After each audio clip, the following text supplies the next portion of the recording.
Greetings, fellow space engineers. I am uploading this video to demonstrate an explanation of an addition to a bug report that already exists on Keen's site. The bug report that's there is talking about a problem with the with DLCs, but I don't think it's DLC related. I think it's either a synchronization problem between the small grid lists and large grid lists, or it's an off by one error, and I'll demonstrate a couple of different cases of that. So as you see in my hotbar, I've got the let me switch back to the default. I've got the collector on the on number 5, and then number 6 I've got the conveyor junction. So if you start, I'll start with the collector. There's large grid and small grid version of the collector, as everybody knows. I'll switch to the large grid connector, and as I move over a small grid object, it switches to the ejector instead of the small grid connector.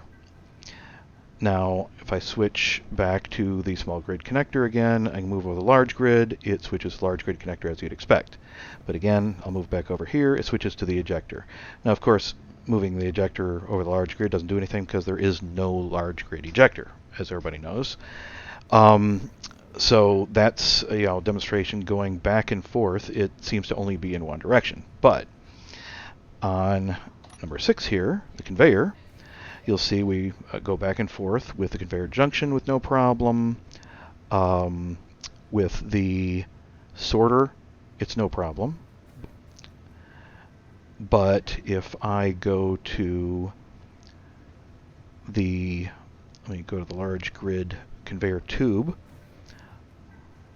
goes to the medium conveyor tube, no problem. When I go to, I'll skip the conveyor frame because there is no large conveyor frame. I'll go to the, notice what just happened there. So I'll do that again. I'll back up. This time I'm on large grid. I've got the large grid curved conveyor tube. Move it over a small grid, and it becomes a conveyor frame. So I'll switch back to the conveyor tube, go over large grid, and it turns into a T-junction. I'll move a little closer so that's a little more obvious that that's what's happening here. Notice it doesn't switch back because there's no, well, I would say because there's no medium T-junction, but I don't think that's the actual cause of why it's not switching to something because it hasn't been consistent so far. So again, I will go to the medium conveyor tube. That one works. Go to the curved junction from the large grid over to the small grid, and it immediately becomes a conveyor frame.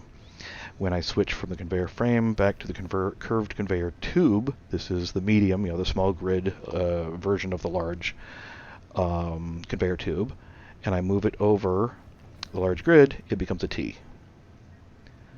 So this is very, very repeatable with both of these objects, as you can see.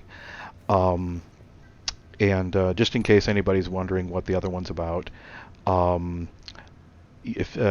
notice I was on the, well, here I'll just demonstrate. Large grid cargo container large cargo container for small grid. If I move that over to large grid, it switches to the industrial, not the normal large cargo container. If I switch to the regular large cargo container and move it back over to small grid, it switches to the medium. So they're out of sync there too.